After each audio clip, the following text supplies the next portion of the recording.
Assalamualaikum warahmatullahi wabarakatuh. Alhamdulillah hamdan katsiran tayyiban mubarakan fih kama yuhibbu wa yardah. Wa asyhadu an la ilaha illallah wahdahu la syarikalah wa asyhadu anna Muhammadan abduhu wa rasuluh. Allahumma shalli ala Muhammad wa ala ali Muhammad kama shallaita ala Ibrahim wa ala ali Ibrahim innaka Hamidum Majid. Wa barik ala Muhammad wa ala ali Muhammad kama barakta ala Ibrahim wa ala ali Ibrahim innaka Hamidum Majid. Nas'alullaha ta'ala ilman nafi'a wa rizqan thayyiba wa amalan mutaqabbala wa na'udzu billahi min ilmin la yanfa wa min qalbin la yakhsha wa min nafsin la tashba wa min da'watin la yustajabu laha. Bapak ibu-ibu yang dimuliakan Allah Subhanahu wa ta'ala, puji syukur kita panjatkan kehadirat Allah Subhanahu wa ta'ala yang telah memberikan nikmat kesehatan dan waktu yang luang kepada kita, sehingga pada kesempatan sore kali ini kita bisa bertemu kembali di dalam majlisul ilmi. Semoga majlis yang kita adakan pada kesempatan sore hari ini dan juga majlis-majlis yang lainnya diberkahi oleh Allah Subhanahu wa ta'ala.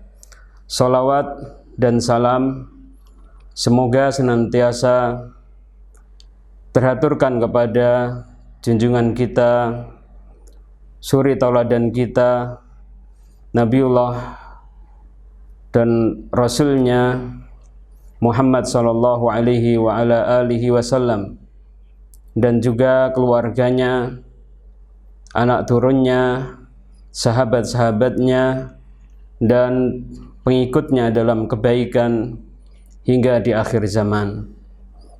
Dan kita memohon kepada Allah Subhanahu wa ta'ala dengan nama-namanya yang husna dan sifat-sifatnya yang ula, semoga kita termasuk golongan umat Rasulullah Muhammad sallallahu alaihi wa ala alihi wasallam yang mau untuk meniti jalan kehidupan Rasulullah Muhammad sallallahu alaihi wasallam, dan kemudian di akhirat nanti kita mendapatkan syafaat dari Rasulullah Muhammad sallallahu alaihi wa ala alihi wasallam. Bapak ibu-ibu yang dimuliakan Allah Subhanahu wa ta'ala, pada kesempatan sore kali ini insyaallah ta'ala dengan senantiasa memohon taufik dan inayah dari Allah Subhanahu wa ta'ala, kita akan melanjutkan kembali silsilah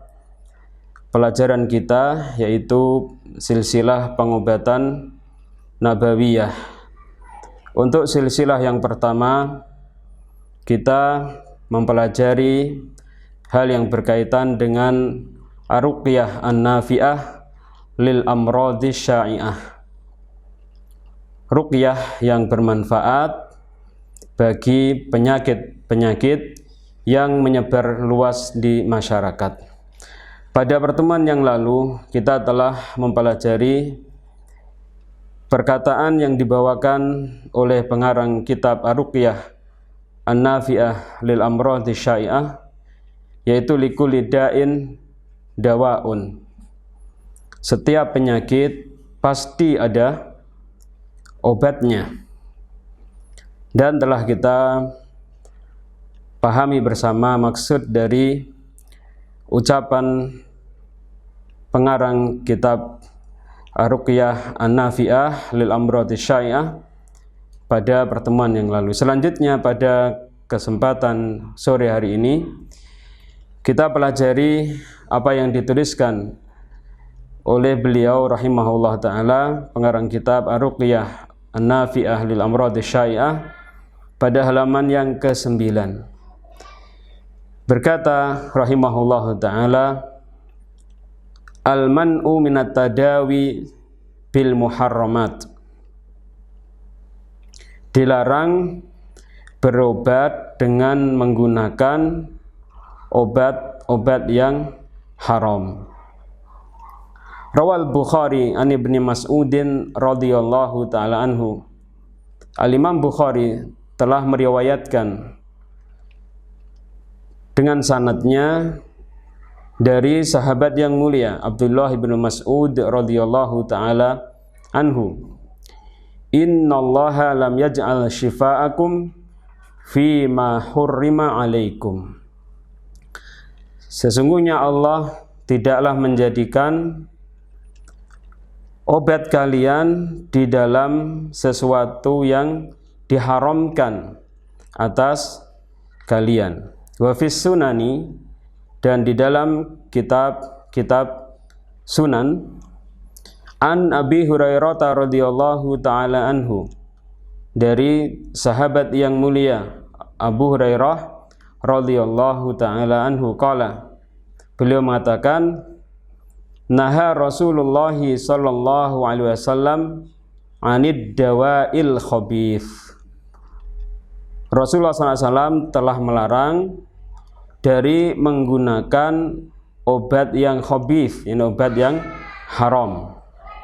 Wa fi sahihi Muslimin, dan di dalam sahih Muslim, an Tariq bin Suwaidin al-Ju'fi, dari jalan sahabat Tariq bin Suwaid al-Ju'fi, annahu sa'ala nabiyya sallallahu alaihi wasallam, sesungguhnya beliau bertanya kepada Nabi sallallahu alaihi wasallam anil khamri, tentang khamr. Fanahahu au kariha ayasna'aha. Lalu Nabi sallallahu alaihi wasallam melarang atau membenci dia memproduksi khamr. Khamr di sini dikatakan fanahahu au kariha an yasna'aha.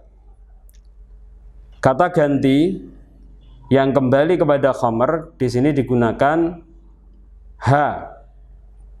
Kata ganti untuk muannas, untuk benda yang bersifat apa? Muannas. Muannas untuk apa? Benda-benda yang wanita, ya, atau yang apa? Betina. Kenapa demikian? Karena khamar sesuatu yang haram. Khamar sesuatu yang sifatnya keji. Karena itu digunakan kata ganti ha. Faqala, kemudian Tariq bin Suwaid al-Ju'fi mengatakan, innama asna'uha liddawa. Hanya saja, wahai Rasulullah, saya memproduksinya untuk obat. Faqala, maka Nabi SAW mengatakan, innahu laisa bidawa'in walakinnahu da'un. Sesungguhnya ia bukanlah obat, tetapi ia adalah da'un, dia adalah penyakit. Wa fi sunanin Nasa'i, dan di dalam Sunan An-Nasa'i, anna tabiban dzakara dibda'an. Seorang tabib menyebutkan kata fi dawain yang dimasukkan dalam obat. Inda Rasulillah sallallahu alaihi wasallam, di sisi Rasul Muhammad sallallahu alaihi wa ala alihi wasallam, fanahahu an qatliha. Lantas Nabi sallallahu alaihi wasallam melarang dari membunuh dibda tersebut, membunuh kata. Warawa Abu Dawud, dan telah meriwayatkan al-Imam Abu Dawud fi sunanihi, di dalam sunannya, Min hadisi Abi Darda, dari hadis Abu Darda, qala, beliau mengatakan, qala Rasulullah sallallahu alaihi wasallam. Abu Darda radhiyallahu ta'ala anhu, beliau mengatakan, Rasulullah sallallahu alaihi wasallam bersabda, innallaha anzala da'a wad dawa'a. Sesungguhnya Allah telah menurunkan penyakit dan obatnya. Wa ja'ala likulli da'in dawa'an. Dan Allah SWT menjadikan obat bagi setiap penyakit. Fatadawau, maka berobatlah kalian semuanya. Wala tadawau bil muharrami, dan janganlah kalian berobat dengan menggunakan sesuatu yang haram. Wa fi sahihi Muslimin, dan di dalam Sahih Muslim, an Tariq bin Suwaidin al-Hadrami, dari jalan Tariq bin Suwaid al-Hadrami radhiyallahu ta'ala anhu, qala, beliau mengatakan, qultu ya Rasulullah, saya mengatakan, wahai Rasulullah, inna bi ardina a'naban, sesungguhnya di negeri kami ada a'naban, ada anggur-anggur, na'tasiruha, yang kami memerasnya, afa nashrabu minha, bolehkah kami meminum dari perasan anggur tersebut? Qala la, Nabi SAW mengatakan, la, tidak diperbolehkan, jangan. Faraja'tuhu, kemudian saya bertanya kembali kepada Nabi sallallahu alaihi wasallam, qultu inna nastashfi lil mariyub, sesungguhnya kami mengobati dengan menggunakan anggur tersebut, lil mariyub, dengan menggunakan perasan anggur tersebut, lil mariyub, untuk orang yang sakit. Qala Nabi sallallahu alaihi wasallam, beliau mengatakan, inna dzalika laisa bisyifa'in, sesungguhnya itu bukanlah obat, walakinnahu dawaun, tetapi itu adalah daun, itu adalah penyakit. Bapak Ibu-ibu yang dimuliakan Allah Subhanahu wa taala, beberapa riwayat yang dibawakan oleh pengarang kitab Ar-Ruqyah An-Nafiyah lil amrad asy-syai'ah memberikan faedah bahwa yang pertama, Allah Subhanahu wa taala yang menurunkan obat, dan Allah Subhanahu wa taala yang menurunkan penyakit. Dan masalah ini sudah kita bahas pada pertemuan yang lalu. Kemudian yang kedua, kita diperbolehkan untuk berobat, bahkan dianjurkan kita untuk berobat dengan cara apapun, dan juga dengan menggunakan obat apapun. Namun kita tidak diperkenankan berobat dengan menggunakan sesuatu yang diharamkan oleh Allah Subhanahu wa ta'ala. Karena sesuatu yang diharamkan oleh Allah Subhanahu wa ta'ala tidak akan bisa menjadi obat bagi kita, tetapi justru apabila kita konsumsi akan menjadi sumber penyakit bagi kita. Dicontohkan dalam beberapa riwayat yang dibawakan di sini, benda-benda yang diharamkan, contohnya adalah khamr. Khamr terbuat dari apapun, tidak boleh kita jadikan sebagai obat. Khamr yang terbuat dari rendaman madu, misalnya madu dicampur dengan air, dibiarkan beberapa waktu, kemudian menjadi khamr, tidak boleh digunakan sebagai obat. Demikian juga misalnya rendaman kurma, rendaman kurma dibiarkan sampai beberapa waktu, sampai 4 hari, sehingga sudah menjadi khamar. Tidak boleh kita minum, tidak boleh kita minum dengan alasan sebagai obat. Atau rendaman dari anggur yang sudah kering direndam sampai 4 hari, sudah berubah menjadi khamar, maka tidak boleh kita minum dengan alasan sebagai obat. Khamar dengan alasan apapun tidak boleh kita jadikan sebagai obat, karena Nabi SAW mengatakan inna dzalika laisa bisyifa'in walakinnahu daun. Sesungguhnya perasan anggur di sini maksudnya adalah anggur yang direndam sampai 4 hari, kemudian sudah menjadi khamar, diminum. Maka Nabi SAW mengatakan inna dzalika laisa bisyifa, itu bukan merupakan obat, walakinnahu daun, tetapi ia adalah merupakan penyakit, bukan obat. Karena itu kita tidak boleh mengkonsumsinya. Kemudian bagaimana kalau misalnya dicampur dengan benda-benda yang lain? Benda yang lain yang untuk menguatkannya, misalnya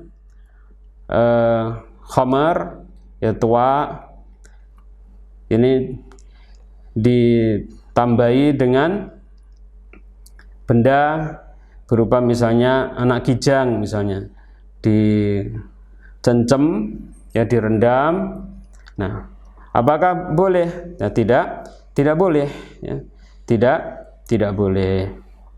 Kemudian di sini dicontohkan juga, yaitu dibda, ini kata Nabi SAW melarang kita untuk membunuh kata. Sesuatu yang kita dilarang untuk membunuhnya, maka kemadharatannya lebih besar daripada manfaatnya. Karena itu kita tidak boleh membunuhnya. Dan kemudian juga Nabi SAW ketika ditanya kata dimasukkan dalam obat, Nabi SAW melarang untuk membunuhnya. Berarti kata di sini tidak boleh kita jadikan obat. Haram hukumnya kita jadikan kata sebagai obat. Walaupun ada sebagian orang yang mengatakan bahwa kata bisa digunakan untuk mengobati obat tertentu. Demikian juga kita analogikan kepada apa yang disebutkan oleh Nabi SAW. Kita analogikan kepada apa yang disebutkan oleh Nabi SAW dan juga keumuman hadis Nabi SAW, innallaha lam yaj'al syifa'akum fima hurrima alaikum, benda-benda yang lain yang diharamkan oleh syariat kita yang mulia, syariat agama Islam, seperti misalnya binatang dari kalangan siba itu apa? Binatang buas yang bertaring. Nabi SAW mengatakan kullu dzinabin minasiba fahuwa haram. Setiap binatang yang bertaring dari binatang buas hukumnya adalah haram. Karena itu kita tidak boleh menjadikan binatang buas yang bertaring untuk pengobatan. Seperti misalnya apa? Seperti misalnya kera, wallahu a'lam bishawab, para ulama telah sepakat bahwa kera ini masuk dalam kategori binatang buas yang bertaring. Oleh karena itu para ulama telah sepakat atas keharamannya. Kalau seandainya seseorang menggunakan sebagai obat penyakit tertentu, seperti misalnya ada yang mengatakan bisa digunakan untuk penyakit gatal, maka tidaklah diperbolehkan, karena kera hukumnya adalah haram. Demikian juga misalnya harimau. Harimau dagingnya bisa digunakan untuk obat gatal misalnya, maka tidak boleh kita menggunakan obat dari harimau. Atau misalnya dari tikus, ya, tikus ada yang menggunakan sebagai obat tipes misalnya. Nah, ini tidak boleh. Kenapa demikian? Karena Nabi Sallallahu alaihi wa ala alihi wasallam memerintahkan kita untuk membunuh tikus. Bahkan di dalam keadaan ihram pun kita boleh membunuh tikus. Kemudian kalajengking. Ya, kalajengking. Ini kalajengking ini tidak boleh kita gunakan sebagai obat. Walaupun ada yang mengatakan kalajengking ini bisa untuk obat, ya, kala yang besar itu ya, yang ada yang mengatakan bisa digunakan untuk obat, seperti misalnya untuk obat stroke misalnya. Maka ini tidak diperbolehkan. Ataupun ular, ya, ular, dagingnya, darahnya, empedunya, ada yang mengatakan bisa dipergunakan untuk obat.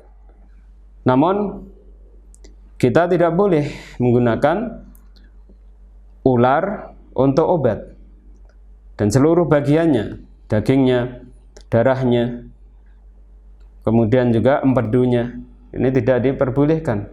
Konon empedu digunakan untuk mengobati penyakit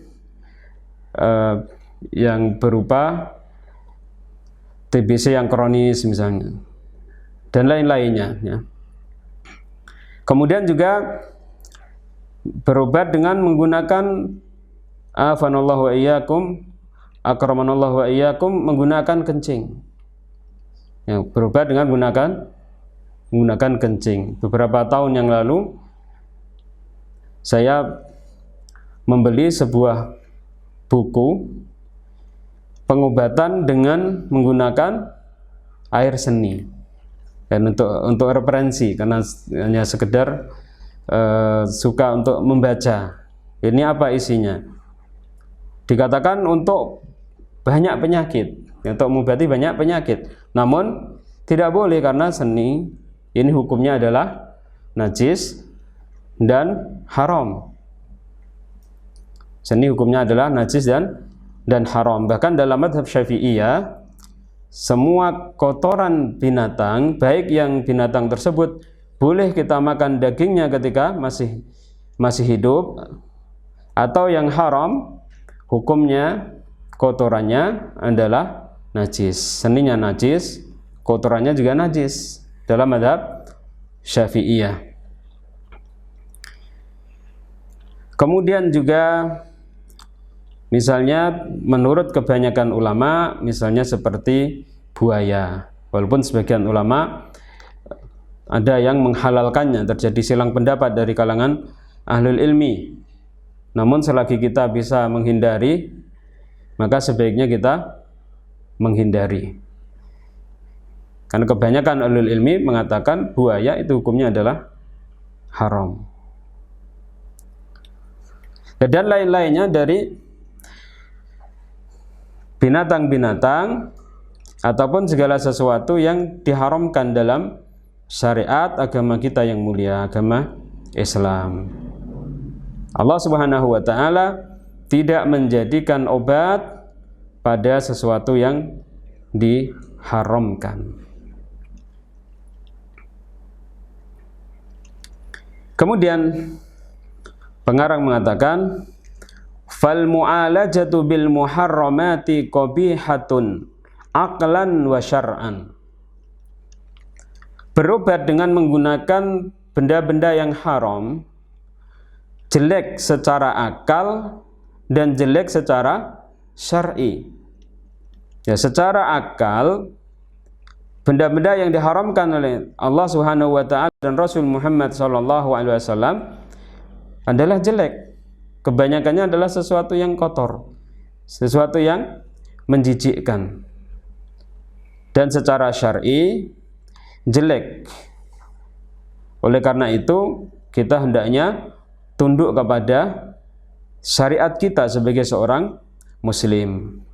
Walaysa kullu da'in wasafahu tabibun yajuzu ta'atihi. Dan bukanlah semua obat yang diresepkan oleh seorang tabib boleh untuk dikonsumsi. Faqad yakunu masnu'an minal khamri. Kadang terbuat dari khamr.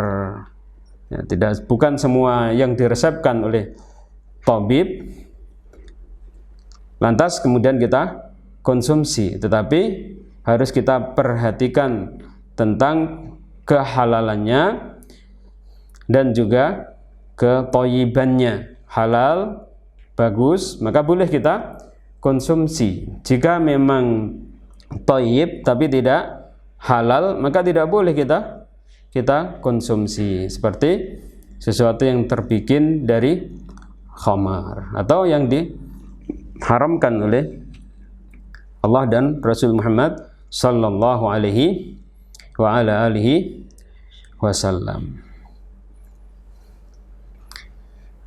Amma idastahalatil khamru fid dawa'i. Adapun jika khamr sudah berubah di dalam dawa, di dalam obat, falam yabqa laha atharun, tidak tersisa bekasnya sama sekali. Khamar dicampur dengan bahan-bahan yang kemudian menjadikan khamar tersebut sudah tidak ada lagi bekasnya. La launun wala ta'mun, baik warnanya ataupun juga rasanya, wala raihatun, dan juga baunya, fayajuzu hina idzin, maka boleh ketika itu, ketika memang sudah mengalami istihalah. Ya, jika mengalami istihalah, sudah berubah dari benda yang asalnya khamar, ini sudah berubah menjadi benda yang lainnya, karena dicampur dengan obat ya, atau bahan-bahan obat yang kemudian menyebabkan khamar itu sudah tidak ada lagi bekasnya sama sekali, baik warnanya, kemudian rasanya, baunya sudah tidak ada. Bapak ibu-ibu yang dimuliakan Allah Subhanahu wa taala, apa yang dikatakan oleh pengarang kitab ini adalah ketika memang kondisinya kita dalam keadaan lapang. Adapun dalam keadaan darurat, dalam keadaan terpaksa,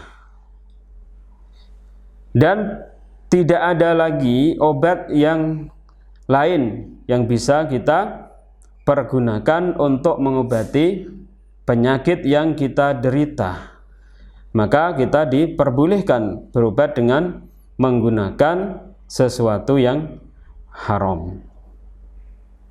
Kenapa demikian? Karena ad-daruratu tubihul mahdzurat. Dalam kaidah usul dikatakan keadaan darurat, keterpaksaan yang mendesak, kalau kita tidak memanfaatkan sesuatu yang haram, maka akan membahayakan fisik kita atau menyebabkan cacatnya tubuh kita. Maka diperbolehkan kita mengkonsumsi sesuatu yang haram. Hanya saja perlu diperhatikan bahwa keterdesaan di sini bukanlah kita yang menghukuminya. Dan dikatakannya tidak ada obat yang bisa dipergunakan untuk mengobati penyakit kita bukan kita yang menghukuminya, tetapi yang menghukuminya adalah orang yang ahli dalam bidang pengobatan. Bukan kita yang tidak paham tentang ilmu pengobatan. Karena ada di antara kita yang kadang berobat bukan kepada orang yang ahli. Dan kadang sifatnya ketika kita berobat itu hanya sekedar coba-coba saja. Kita dengar bahwasanya kalau orang terkena penyakit demikian, maka obat ini bisa untuk mengobatinya. Kemudian dikonsumsi. Ada lagi yang mengatakan, oh ini bagus. Nah, kemudian pindah lagi, dikonsumsi lagi. Oh di sana ada seorang yang ahli pengobatan, datang. Nah kemudian di sana lagi belum sampai tuntas pengobatannya, sudah beralih lagi ke sana kemari, dan tidak pernah menuntaskan satu sistem pengobatan, ya. Tidak pernah menuntaskan satu sistem pengobatan dan obat yang diresepkan oleh orang yang ahli dalam sistem pengobatan tersebut. Kemudian menghukumi sakit saya ini sudah tidak bisa diobati dengan obat-obat yang ada. Saya sudah mengkonsumsi ini, saya sudah mengkonsumsi itu, saya sudah pergi ke sini, saya sudah pergi ke situ. Kemudian akhirnya menghukumi saya berarti boleh untuk mengkonsumsi benda-benda yang haram. Kecuali kalau kita memang ahlinya, kita adalah orang yang ahlinya, ahli pengobatan.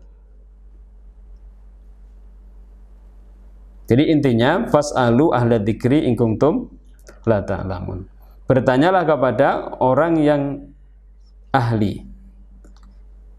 Bertanyalah kepada ahlul ilmi in kuntum la ta'lamun, jika kalian tidak mengetahui. Ini bukan hanya dalam masalah ilmu agama saja, tetapi pada semua disiplin ilmu pengetahuan.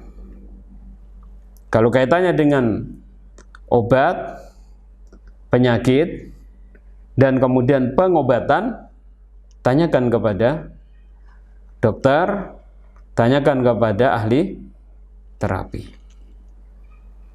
Jangan kemudian misalnya ke dokter fulan sekali nggak cocok, pindah ke spesialis fulan, pindah lagi ke sana kemari, kemudian pergi ke pengobat refleksi 1 kali 2 kali, kelihatan kurang ada hasilnya, pergi ke akupunkturis 1-2 kali, kelihatan tidak ada hasilnya, kemudian pergi ke ahli pengobatan yang lainnya, pergi ke ahli akupressor 1-2 kali, gak ada hasilnya, kemudian pergi ke yang lain lagi. Nah begitu kemudian menghukumi, nah ini berarti saya sudah sulit untuk diobati atau sudah tidak ada obat yang lain selain obat yang haram. Maka seperti ini tidak diperkenankan. Yang menghukumi bahwa penyakit ini sudah tidak ada obatnya sebatas pengetahuan dari dokter atau ahli terapis, ya, dari obat-obat yang halal maksudnya, maka ini yang menghukumi adalah siapa? Yang ahli dalam obat, penyakit, dan pengobatan. Kemudian kadzalika la yajuzu lil maridi ay yadhhaba ilal kahanati alladzina yad'una ma'rifatal ghaibi liya'rifa minhum maradahu. Demikian juga tidak diperbolehkan orang yang sakit pergi kepada paranormal yang mereka mengaku-aku mengetahui perkara yang gaib untuk mengetahui jenis penyakitnya dari mereka. Kama la yajuzu lahu an yusaddiqahum fima yukhbirunahu bihi.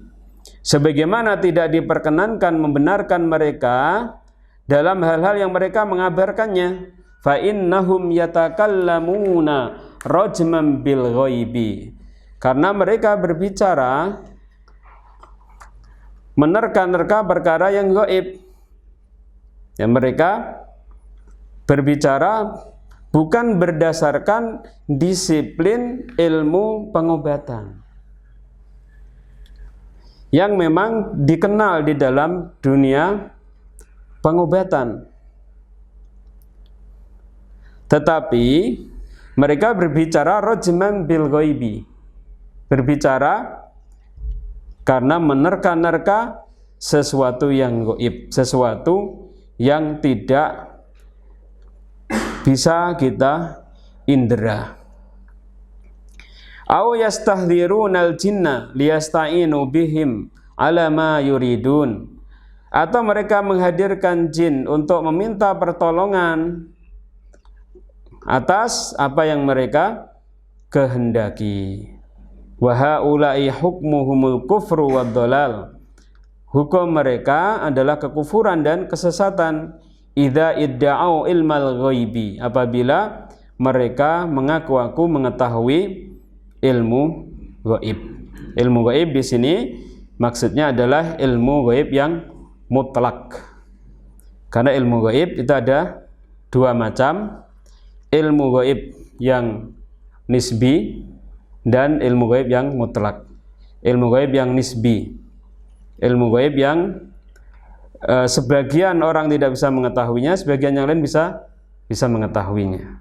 Mutlak artinya semua makhluk Allah Subhanahu wa taala tidak bisa mengetahui hal tersebut kecuali orang yang diridhai oleh Allah Subhanahu wa taala dari kalangan rasul yang diberi ilmu tentang perkara yang gaib sesuai dengan hikmah Allah Subhanahu wa taala. Wa qad rawa Muslimun fi sahihihi anna Nabiyya sallallahu alaihi wasallam qala, dan Imam Muslim telah meriwayatkan dalam sahihnya bahwasanya Nabi sallallahu alaihi wasallam beliau bersabda, man ata'arrafan fasa'alahu an syai'in lam tuqbalahu salatun arba'ina yauman. Barang siapa yang mendatangi tukang ramal kemudian bertanya sesuatu kepadanya, tidak diterima salatnya sebanyak 40 hari. Artinya salatnya selama 40 hari tidak mendapatkan pahala apapun dari Allah Subhanahu wa ta'ala. Bukan berarti salatnya tidak sah. Jadi perkataan lam tuqbal di sini maksudnya tidak diterima dengan maksud tidak mendapatkan pahala dari salat yang dilakukan, tetapi tetap sah. Karena itu tidak harus diqadha. Wa an Abi Hurairah radhiyallahu ta'ala anhu, dan dari sahabat yang mulia Abu Hurairah radhiyallahu anhu, anin Nabi sallallahu alaihi wasallam, dari Nabi sallallahu alaihi wasallam, qala, beliau mengatakan, man atakahinan, barang siapa yang mendatangi seorang dukun, fasaddaqahu bima yaqul, kemudian membenarkan apa yang dia ucapkan, faqad kafara bima unzila ala Muhammadin sallallahu alaihi wasallam, sungguh telah kufur terhadap apa yang diturunkan kepada Rasulullah Muhammad sallallahu alaihi wa ala alihi wasallam, was-sahahul Hakim anin Nabi sallallahu alaihi wasallam, dan telah mensahihkannya Imam Hakim dari Nabi sallallahu alaihi wasallam bilafzi man ata'arrafan au kahinan fasaddaqahu bima yaqul faqad kafara bima unzila ala Muhammadin sallallahu alaihi wasallam. Barang siapa yang mendatangi tukang ramal atau dukun kemudian membenarkan apa yang dia ucapkan, sungguh dia telah kufur terhadap apa yang diturunkan kepada Rasulullah Muhammad sallallahu alaihi wa ala alihi wasallam dari Al-Qur'an dan sunnah Rasul Muhammad sallallahu alaihi wa ala alihi wasallam. Wa an Imran bin Husain, dan dari Imran bin Husain radhiyallahu ta'ala anhu qala, dimatakan qala Rasulullah sallallahu alaihi wasallam, laisa minna man tatayyara aw tutayyira lahu. Bukan termasuk golongan kami, kata Rasulullah SAW, orang yang tatayyara, beranggapan sial, au tutayyira lahu, atau diramal sial dengan adanya makhluk Allah tertentu, seperti misalnya burung ini, burung itu terbang ke sini, terbang ke situ.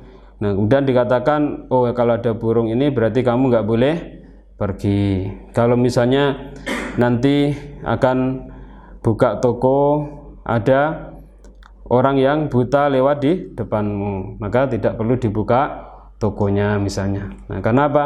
Karena berarti nanti akan mengalami kesialan misalnya. Maka ini tidak diperbolehkan yang seperti itu. Atau misalnya nanti ada ular, ya. Ada ular jalan di depan kita. Oh, jangan pergi. Au takahana au tukuhina lahu, atau dia mendukun atau dilakukan perdukunan untuknya. Au sahara, atau menyihir, au suhira lahu, atau dilakukan sihir untuknya. Wa man ataka hinan fasaddaqahu bima yaqul faqad kafara bima unzila ala Muhammadin sallallahu alaihi wasallam.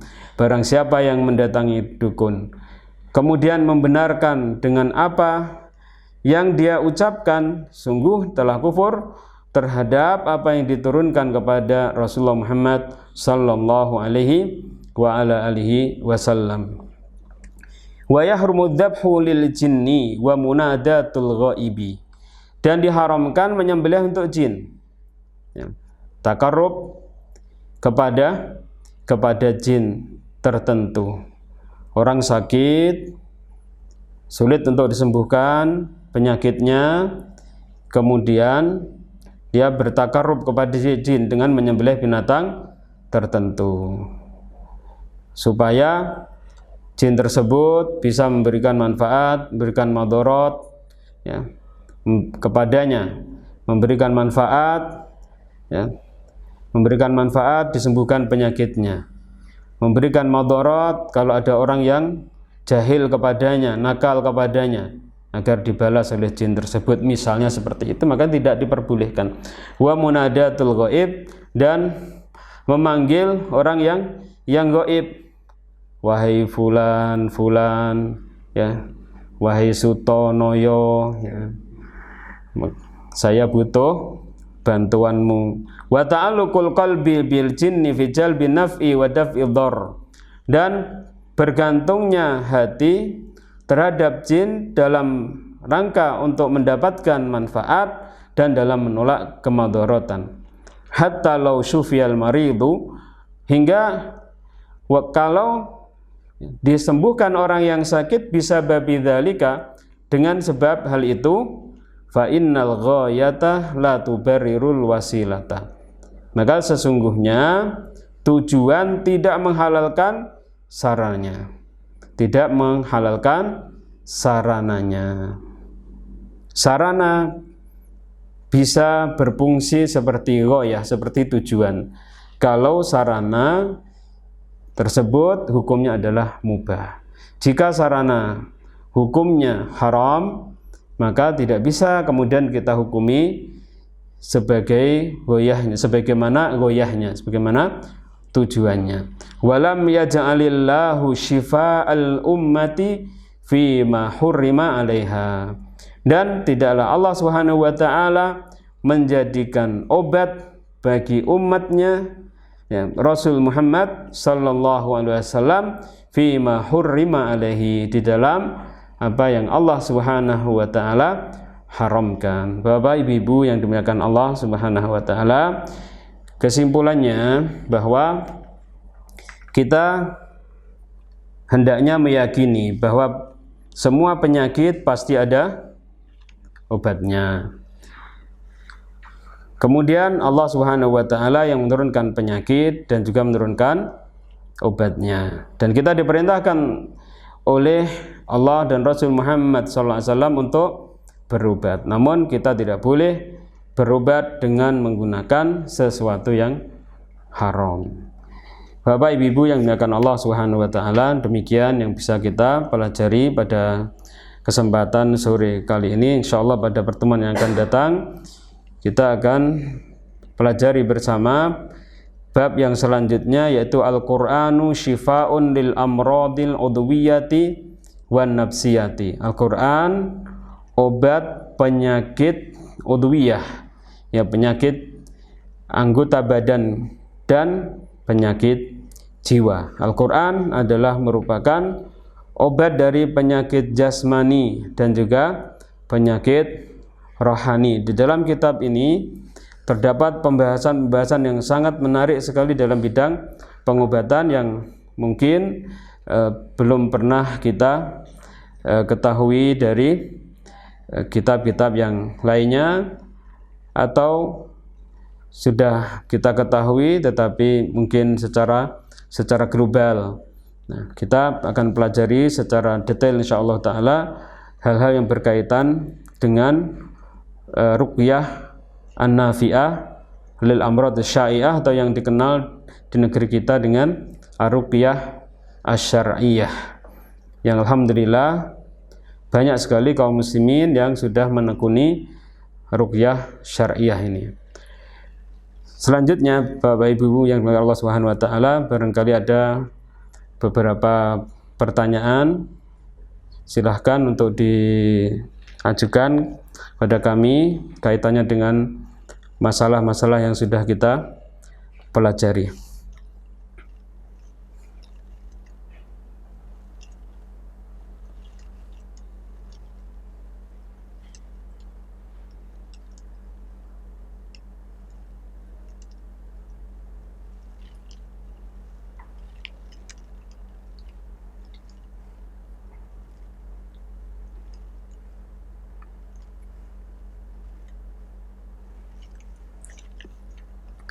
Ada pertanyaan di sini dari hamba Allah Subhanahu wa taala. Assalamualaikum Ustaz. Saya hamba Allah dari Cirebon. Kami di Cirebon memiliki organisasi dalam mengembangkan unsur-unsur dakwah. Tapi kami bukan ahli ilmu fikih agama. Yang saya tanyakan Ustaz, apakah misi itu suatu program kerja? Dan bolehkah kita berdakwah dengan profesi atau pekerjaan kita? Contoh, kita seorang dokter, lalu menggratiskan khitanan massal, atau kita seorang pemimpin membiayai secara gratis pengobatan rumah sakit bagi orang yang kurang mampu. Dan apakah ini unsur-unsur dakwah Ustaz? Wassalamualaikum warahmatullahi wabarakatuh. Saya jawab, waalaikumsalam warahmatullahi wabarakatuh. Pertanyaannya di sini ada beberapa. Yang pertama, kami memiliki organisasi dalam mengembangkan unsur-unsur dakwah, tapi kami bukan ahli ilmu fikih agama yang saya tanyakan. Nah, ini di sini Bapak Ibu-ibu yang dimuliakan Allah Subhanahu wa taala, yang namanya berdakwah adalah merupakan kewajiban bagi semua kaum muslimin. Namun perlu dipahami bersama bahwa yang namanya dakwah ini ada yang sifatnya dakwah secara umum, ada yang sifatnya dakwah secara khusus. Dakwah secara umum artinya setiap kaum muslimin yang memiliki pengetahuan ilmu agama, apapun bentuk pengetahuannya, dia sudah memahami masalah tersebut dengan baik, baik dia hafal dalilnya ataupun tidak hafal dalilnya, dan dia sudah memahami bahwa itu adalah bagian dari agama Islam yang diturunkan oleh Allah SWT kepada Rasulullah SAW sebagai pedoman hidup kita. Maka kewajiban kita mendakwahkan ilmu yang kita miliki tersebut.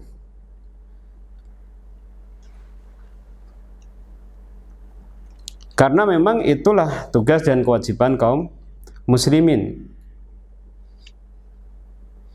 Innal insana lafi khusrin illa alladziina amanu wa 'amilus sholihati wa tawashaw bil haqqi wa tawashaw bis sabr.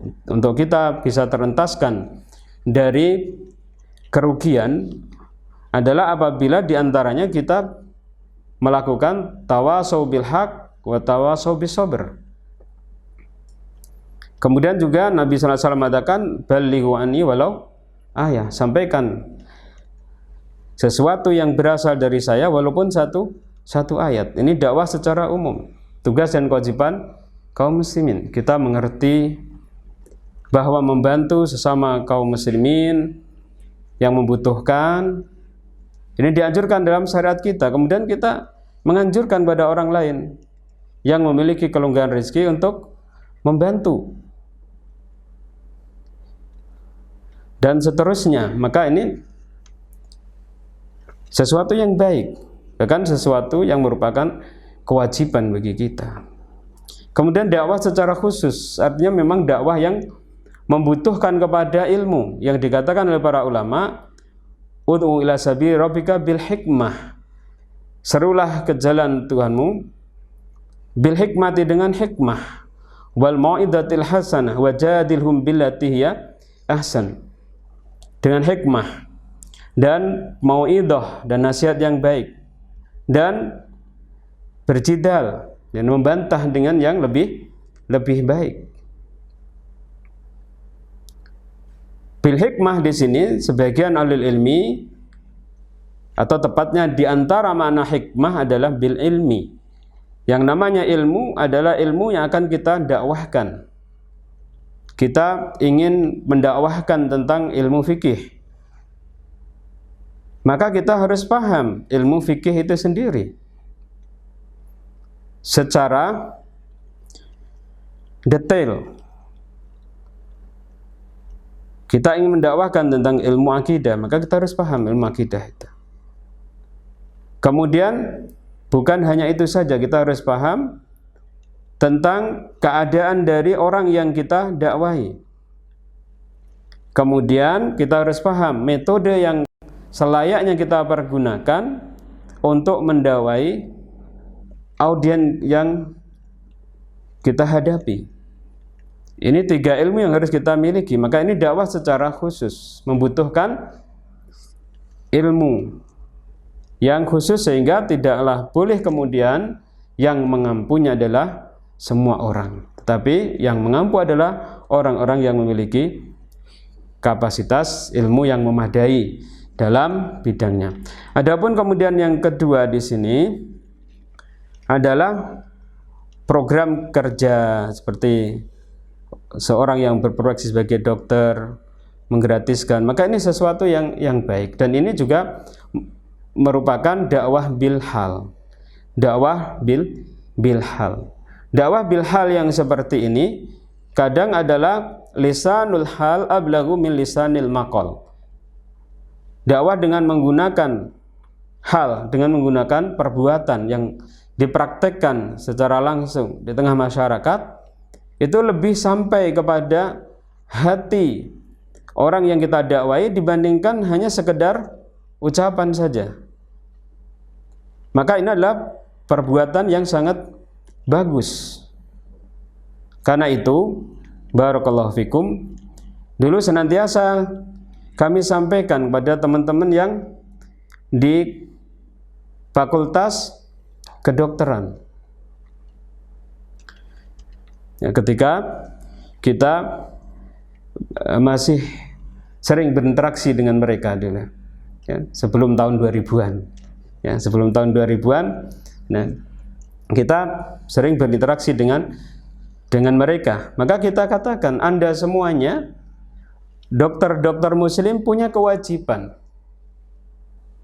Kewajiban Anda apa? Kewajiban Anda adalah mengembalikan kepada niat Anda ketika masuk ke fakultas-fakultas kedokteran yang ada,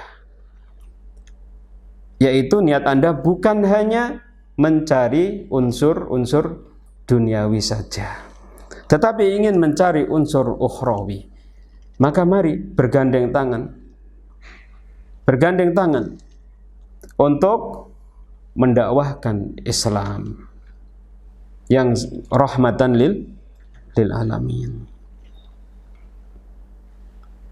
Mereka punya kewajiban juga untuk mendakwahkan agama Allah Subhanahu wa ta'ala. Karena itu seorang dokter muslim, maka hendaknya sadar dengan kewajibannya ini. Bukan hanya mencari unsur duniawi saja. Kemudian bagaimana kalau misalnya seorang pemimpin biayai pengobatan rumah sakit secara gratis, maka ini pun juga merupakan sesuatu yang sangat bagus, dan ini membuat sum'ah yang baik bagi Islam dan kaum muslimin. Maka seharusnya hal ini dikembangkan dengan sebaik-baiknya. Wallahu a'lam bishawab. Kemudian di sini ada pertanyaan yang lain, bagaimana dengan kencing unta, Ustadz? Saya dengar ada hadisnya bahwa ada obat di kencing unta, mohon pencerahannya. Nah, ini ya. Iya. Disebutkan dalam riwayat yang sahih yang diriwayatkan oleh Imam Bukhari rahimahullah ta'ala dalam sahihnya, bahwa ada sekelompok orang dari suku Uraniyin. Suku Uraniyin adalah orang-orang Arab Badui, datang ke kota Madinah. Akhirnya kemudian ijtawau, mereka mengalami penyakit pencernakan. Mereka masuk Islam, kemudian tidak sesuai hawa kota Madinah dengan mereka, sehingga kemudian mereka sakit pencernakan. Nah, akhirnya kemudian Nabi SAW memerintahkan kepada mereka agar menyusul penggembala unta sedekah yang ada di padang pasir. Diperintahkan oleh Nabi SAW untuk minum susu unta yang dicampur dengan kencingnya. Ya, susu unta yang dicampur dengan kencingnya. Hadis ini sahih, diriwayatkan oleh Imam Bukhari rahimahullahu ta'ala. Bagaimana dengan hadis ini? Kalau dikatakan tadi bahwa kencing binatang menurut mazhab Syafi'iyah adalah apa? Najis. Jawabannya adalah keadaan tersebut dikatakan oleh para ulama Syafi'iyah adalah keadaan yang sifatnya darurat. Keadaan yang sifatnya adalah darurat. Ada unsur keterpaksaan di sana, keterdesakan dari suku Uraniun pada waktu itu untuk memanfaatkan susu dan kencing unta. Dan seperti yang kita maklumi bahwa famanit turra ghairu baghi wala 'adin, ya, barang siapa yang dia itu terpaksa bukan karena mencari sesuatu yang haram dan tidak melampaui batas, maka tidak mengapa memanfaatkan sesuatu yang haram. Adapun dalil bahwa kencing binatang hukumnya adalah najis, di antara dalilnya adalah, mohon maaf ya, terlepas dari khilaf yang dari para ulama yang ada. Dalil para ulama Syafi'iyah yang mengatakan bahwa kencing binatang dan kotorannya najis adalah, akramakumullah, kencing dari manusia hukumnya apa? Najis. Hukumnya adalah najis. Kalau seorang ditanya, makhluk Allah Subhanahu wa taala yang paling mulia di muka bumi ini siapa? Manusia. Akramakumullah, jika memang kencingnya manusia hukumnya adalah najis, maka selain manusia kencingnya lebih najis. Itu diantara dalilnya bahwa kencing binatang hukumnya adalah najis. Akramakumullah. Barakallahu fikum.